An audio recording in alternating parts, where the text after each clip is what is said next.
नमस्कार हजुरहरू सम्पूर्णलाई स्वागत छ हाम्रो युट्युब च्यानल सेयर मार्केटिङ नेपालमा। निरन्तर सेयर बजार तथा आइपिओ सम्बन्धी विभिन्न नयाँ तथा जानकारीमूलक भिडियोहरू लिएर आउने क्रममा आज पनि म हजुरहरूको माझमा उपस्थित भएको छु र मैले आजको यो भिडियोमा चाहिँ हजुरहरूलाई एकदमै महत्त्वपूर्ण विषयवस्तुमा चाहिँ जानकारी दिन जाँदैछु।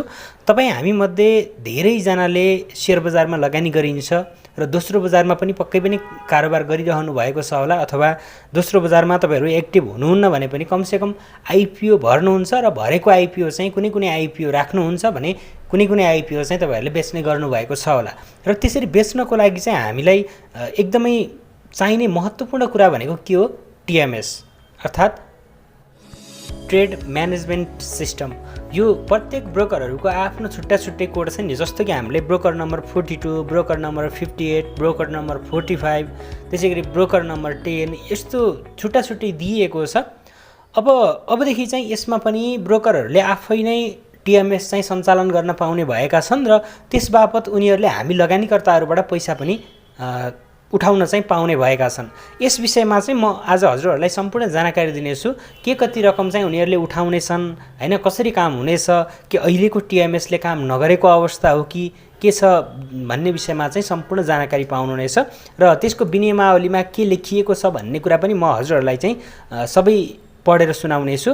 सबैभन्दा पहिले हामी यो विनियमावलीमा चाहिँ के कुरा लेखिएको छ, के समेटिएको छ, हैन, के कारणले गर्दा चाहिँ यसरी टिएमएस आउन लाग्यो भन्ने विषयमा छलफल गरौँ।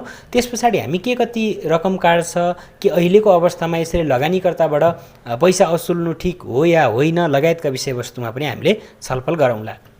धितोपत्र दलाल व्यवसायी अर्थात् ब्रोकरहरूले चाहिँ अब आफ्नै कारोबार व्यवस्थापन प्रणाली अर्थात् टिएमएस चाहिँ सञ्चालन गर्न पाउने भएका छन्।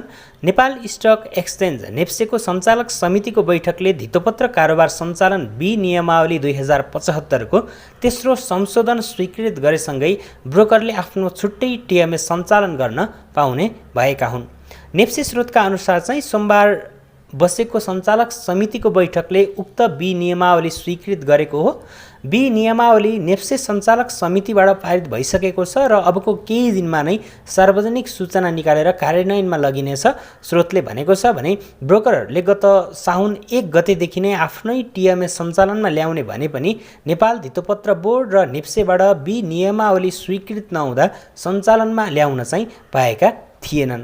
नेप्सेले सूचना प्रविधि कार्यविधि बनाएर ब्रोकरहरूले आफ्नै टिएमएस सञ्चालन गर्न सक्ने व्यवस्था सहितको प्रस्ताव स्वीकृतिका लागि बोर्डमा पठाएको थियो र उक्त कार्यविधिमा टिएमएस प्रयोग गरे बापत नेप्सेलाई तिर्नुपर्ने शुल्क समावेश गरिएको थियो र शुल्कको विषय कार्यविधिमा राख्न नमिल्ने र त्यसलाई चाहिँ नियमावलीमा राख्नुपर्ने भनेर उक्त प्रस्ताव चाहिँ संशोधन गरेर फिर्ता पठाइदिएको थियो। अब यसमा चाहिँ शुल्क ब्रोकरले पनि तिर्नुपर्ने भयो, हैन, धितोपत्र बोर्डलाई। तर ब्रोकरहरूले धितोपत्र बोर्डलाई तिर्नको लागि त उनीहरूले कमाएका छन् नि, एकदमै महँगो कमिसन छ। हामी लगानीकर्ताहरूलाई हामीले घाटामा सेयर बेचे पनि फाइदामा सेयर बेचे पनि उनीहरूलाई कमिसन गइरहेको छ। कि हो ठिक छ, तैँले घाटामा सेयर बेचिस् भनेर हामीबाट कमिसन नलिनु पर्यो, तर कमिसन चाहिँ दोहोरो लिने, किन्दा पनि बेच्दा पनि हामीले तिर्नुपर्ने, हैन। तर त्यही टिएमएसको शुल्क उठाउनको लागि, शुल्क धितोपत्र बोर्डलाई तिर्नको लागि पनि हामीबाट शुल्क उठाउनु चाहिँ अलिकति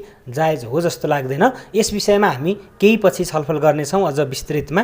र उक्त विनियमावली नेप्से सञ्चालक समितिबाट पनि पारित भएकोले अब छिट्टै नै ब्रोकरहरूले आफ्नै टिएमएस चाहिँ सञ्चालन गर्न पाउने भएका छन् भने ब्रोकरहरूले पनि आफूले अब आगामी साउन 1 गतेदेखि नै टिएमएस ल्याउने तयारी गरेको चाहिँ उनीहरूले बताउँदै आएका छन्। तर मैले बिहान मात्रै एउटा न्युज देखेको थिएँ, दसैँसम्म चाहिँ 43 वटा ब्रोकर कम्पनीहरूले चाहिँ आफ्नै टिएमएस सञ्चालन गर्ने भनेर जानकारी आएको छ।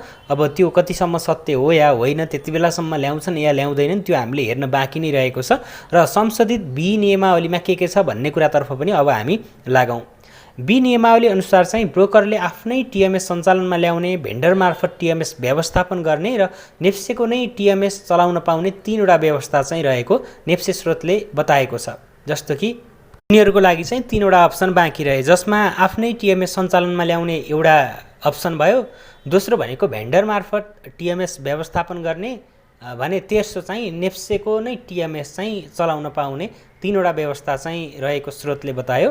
तर हाल नेप्सेबाट निःशुल्क रूपमा पाइरहेको सफ्टवेयरको पनि उक्त व्यवस्था लागू भएपछि ब्रोकरले चाहिँ शुल्क तिर्नुपर्नेछ। अर्थात् ब्रोकरले अघि मैले धितोपत्र बोर्डलाई भने कि क्या हो हैन, यदि त्यसो भनेको छु भने त्यसको लागि माफी चाहन्छु। ब्रोकरले चाहिँ धितोपत्र बोर्डलाई होइन नेप्सेलाई चाहिँ शुल्क तिर्नुपर्नेछ।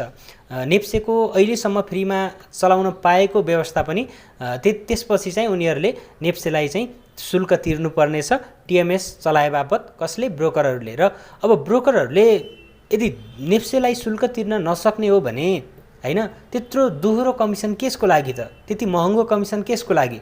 हामी लगानीकर्ताले टिएमएस चलाए बापत पनि तिरिदिनु पर्ने हैन, सेयरमा चाहिँ दुईतर्फी कमिसन हामीले तिर्नुपर्ने, किन्दा होस् या बेच्दा होस्। अरू त अरू घाटामै सेयर बेचेको बेलामा पनि हामीले कमिसन चाहिँ नछुटाइ तिर्नुपर्ने भने ब्रोकर कम्पनी चाहिँ फाइदाको लागि मात्रै खोलिएको हो त के? ब्रोकर कम्पनीहरूले लगानीकर्ताबाट जुन वार्षिक रूपमा उठाउने भनेको 100 रुपियाँ उनीहरूले छुट दिन सक्दैनन् त हैन? त्यस विषयमा चाहिँ सम्बन्धित निकायहरूको ध्यान जान आवश्यक छ। र बी नियमावलीमा भनिएको छ, कारोबार व्यवस्थापन प्रणाली एक दिनमा कम्तीमा 5 लाख आदेशको व्यवस्थापन गर्ने क्षमता रहेको हुनुपर्नेछ र यस्तो कारोबार व्यवस्थापन प्रणालीको क्षमता आवश्यकता अनुसार चाहिँ वृद्धि गर्न सकिने पनि हुनुपर्छ। साथै बी नियमावलीमा टिएमएसको मापदण्ड, सेक्युरिटिजको व्यवस्था, डाटा सेन्टर लगायतका कुराहरू समावेश रहेका छन्। साथै टिएमएस प्रयोग गरे बापत हरेक लगानीकर्ताबाट वार्षिक 100 रुपियाँ शुल्क उठाउन पाउने व्यवस्था बी नियमावलीमा रहेको छ र तथापि यो अनिवार्य भने नरहेको नेप्से स्रोतले बताएको छ।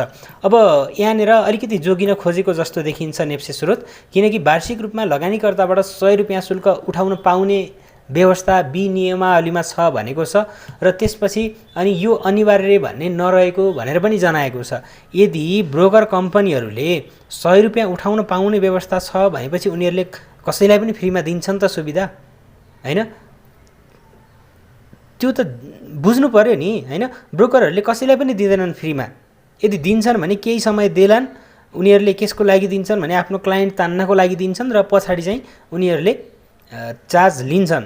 जस्तो कि अहिले ब्याङ्कहरूले चाहिँ सियास्वाको लागि भनेर कति धेरैले फ्री गरेका थिए र अहिले पनि केही ब्याङ्कहरूले फ्री गरेका छन् र उनीहरूले पनि कहिलेदेखि चार्ज लिन्छन् भन्ने कुरा भन्न सकिँदैन, अथवा फ्री नै गराउन पनि सक्छन्। तर कतिपय ब्याङ्कहरूले पहिला फ्री दिए र त्यस पछाडि चाहिँ अहिले चाहिँ 15, 10, 20 सम्म चाहिँ उनीहरूले चार्ज लिइरहेका छन् सियास्वा मार्फत। हामीले एउटा कम्पनीको आइपिओमा आवेदन दिँदा त्यति रुपियाँ चाहिँ तिरिरहेका छौँ, कतिपयले चाहिँ 100 रुपियाँसम्म पनि लिएका छन्। भनेपछि अब लगानीकर्ताहरूको विकासको लागि, लगानीकर्ताहरूको सुरक्षाको लागि, लगानीकर्ताको फाइदाको लागि भनेर चाहिँ यो जुन नीति नियमहरू आएका हुन्छन् त्यसरी ल्याउने। तर जुनसुकै नीति नियममा पनि लगानीकर्तालाई फाइदा हुनुको साटो हैन, व्यवसायीहरूलाई जस्तो कि धितोपत्र दलालहरूलाई, ब्याङ्कहरूलाई, वित्तीय संस्थाहरूलाई चाहिँ फाइदा, यो तरिकाले चाहिँ नियमहरू बनिरहेका छन् के।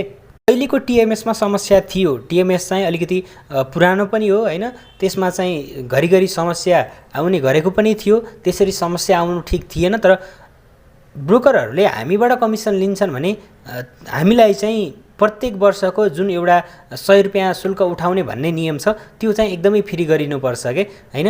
मेरो भनाइ चाहिँ त्यो, हामी लगानीकर्ताहरूले सेयर घटेको बेलामा होस् या बढेको बेलामा होस् ब्रोकरहरूलाई त्यत्रो महँगो कमिसन तिरिरहेका छौँ। हामीले कसलाई पालेका छौँ ल हेर्नुहोस् है त, हामीले धितोपत्र बोर्डलाई पनि हामीले नै पालेका छौँ, सेवन अर्थात् धितोपत्र बोर्ड। त्यसै गरी नेप्सेलाई पनि हामीले नै पालिरहेका छौँ हैन।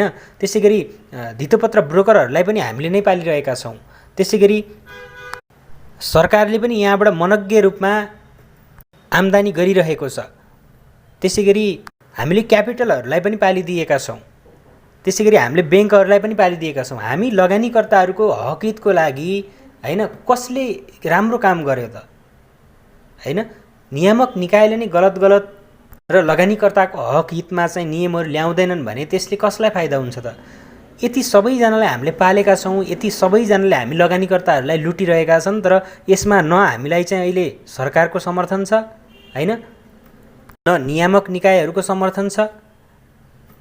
अहिले मार्केट घटेको बेलामा भएर, मार्केट बढेको बेलामा न हाम्रो फोन ब्रोकरहरूले नै उठाउँछन् र त्यसको लागि ब्याङ्कलाई ब्रोकर लाइसेन्स दे, कमसेकम 3-4 घन्टा हिँडेर हैन, एक दिनभरि लागेर बजार आएर सेयर बेच्नुपर्ने बाध्यता हटाइदे भनेर ब्याङ्कलाई ब्रोकर लाइसेन्सको माग गर्दा ब्याङ्कले पनि ब्रोकर लाइसेन्स पाइसकेको छैन, पाएको छैन हैन। सुरुमा नियामक निकायको नेतृत्व गर्न आउने बेला जुन हिसाबले बोलिन्छ त्यसलाई चाहिँ पछि गएर पुरा गर्न सकिएको छैन भनेपछि यो धितोपत्र बोर्डमा जति पनि योभन्दा अगाडि आए हैन, जति पनि योभन्दा अगाडि आउनुभयो उहाँहरूले पनि सुरुमा भन्नुहुन्थ्यो मैले ब्याङ्कलाई ब्रोकर लाइसेन्स दिने चाहिँ मेरो पहिलो प्राथमिकता हो र त्यसैगरी दोस्रोमा मेरो ब्रोकरहरूको चाहिँ जुन कमिसन रहेको छ त्यसलाई घटाउने मेरो दोस्रो काम चाहिँ मेरो त्यो हुनेछ भनेर भन्नुभयो। तर त्यो अनुसार चाहिँ काम भएन क्या, अहिले पनि भइरहेको छैन र पहिला पनि भएन।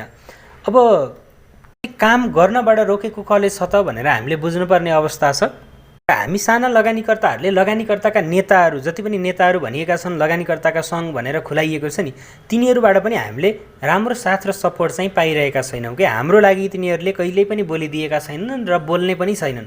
जति पनि कुराहरू बोल्ने छन् उनीहरू आफैका लागि बोल्ने छन्। जस्तो कि अहिले 4/12 को केस आइरहेको छ, 4/12 को केसमा त्यो हाम्रो लागि फाइदा होइन, उनीहरूको लागि फाइदा हो। अहिले के छ भने मार्केट यसरी घटिरहेको छ र यसरी मार्केट घटिरहेको अवस्थामा उनीहरूले ब्याङ्कबाट टन्न अथाह पैसाको चाहिँ ऋण लिएर सेयर किन्नुपर्छ, किन्न पाउनुपर्छ भन्ने माग हो हैन।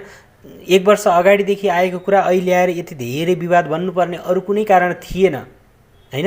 यो अहिले आएर 4/12 को मुद्दा यस्तो भएको छ भन्नुको मतलब अहिले उनीहरूको सेयर अथाह मात्रामा किन्ने सोच हो, योजना हो र अहिले घटेको बेलामा किन्छन् अनि उनीहरूलाई चाहिँ फाइदा भएको बेलामा मार्केट चाहिँ 3500-4000 पुगेको बेलामा 3000 कटेपछि उनीहरूले बेचिदिन्छन्। त्यसबाट घाटा कसलाई भयो हैन। अहिले सेयर किनिसकेपछि बढ्यो बेचिदिन्छन्, उनीहरूलाई फाइदा भयो र उनीहरूले बेच्ने बेलामा अथाह सेयर बेच्ने बेलामा मार्केट डाउन हुन्छ, घाटा कसलाई भयो? हामीलाई भयो, हामीले बेच्न जानिन्न सेयर र आखिर घाटा हुने फस्ने त हामी नै हो नि। त्यसैले यो हाम्रो लागि कोही पनि बोलिदिँदैनन्। यदि हो ठिक छ त्यसको लागि आन्दोलन गर्नुपर्छ भने पहिलो प्राथमिकता हामी नयाँ तथा साना लगानीकर्ताहरूको लागि चाहिँ के छन् समस्याहरू के छन् भन्ने विषयमा चाहिँ हामी आफै नै अग्रसर भएर त्यो बुदालाई चाहिँ विशेष प्राथमिकतामा राखेर आन्दोलन गरिन्छ भने त्यस्तो आन्दोलनमा हामी जान सकिन्छ। तर साना लगानीकर्ताको हकहितमा बाहेक उनीहरूको आफ्नै हकहितमा हुन्छ भने त्यस्तो आन्दोलनमा गएर हामी मुर्गा बन्नुपर्छ जस्तो चाहिँ मलाई लाग्दैन। त्यो कुरा चाहिँ तपाईहरु आफै पनि विचार गरेर जानु होला भन्न चाहन्छु। हामी लगानीकर्ताहरूले त कहीं कतैबाट पनि राम्रो सपोर्ट चाहिँ पाइरहेका छैनौं। सरकारलाई पनि हामीले पालेको हो, सरकारबाट अहिले त्यस्तो किसिमको अभिव्यक्ति केही पनि आएको छैन, एक्सन केही पनि आएको छैन। त्यसैगरी धितोपत्र बोर्ड भयो, नेप्से भयो हैन, विभिन्न ठाउँबाट चाहिँ हामी लगानीकर्ताहरूलाई चाहिँ शोषण गरिएको छ भन्दा पनि फरक पर्दैन। र यसरी लगानीकर्ताहरू नै शेयर बजारबाट पलायन हुने व्यवस्था मिलाएर अथवा लगानीकर्ताहरूलाई नै घाटा हुने हिसाबले यसरी चाहिँ लगानीकर्ताहरूलाई लुटिन्छ भने त्यसबाट भोलि कसैको पनि हकहित हुँदैन के। चाहे त्यो सरकार हो, सरकारलाई पनि घाटा हो हैन, लगानीकर्ता बजारबाट बाहिरिनु हैन, शेयर बजार घट्नु भनेको सरकारलाई पनि घाटा हो, ब्रोकरलाई पनि घाटा हो हैन। कारोबार रकम जति धेरै आयो ब्रोकरलाई त्यति धेरै फाइदा हो र त्यसको लागि राम्रो नीति नियम, राम्रो सेवा सुविधा ब्रोकरले पनि दिनुपर्छ, सरकार पनि त्यही अनुसार अगाडि बढ्नुपर्छ र बैंक तथा वित्तीय संस्थाहरू बैंकलाई पनि घाटा नै हो हैन, क्यापिटललाई पनि घाटा हो। त्यसैले यस विषयमा चाहिँ सबैजना बुझेर लागि पर्नुपर्छ, बुझेर चाहिँ नीति नियमहरू गराउनुपर्छ भन्ने चाहिँ मेरो आफ्नो धारणा रहेको छ। यसमा तपाईहरुको विचार चाहिँ के छ त्यो कमेन्टमा मलाई बताउन नभुल्नु होला। र आजको यो विषयवस्तुमा आधारित हाम्रो भिडियो कस्तो लाग्यो, जस्तो लाग्यो त्यस्तै प्रतिक्रिया दिन नभुल्नु होला। धन्यवाद।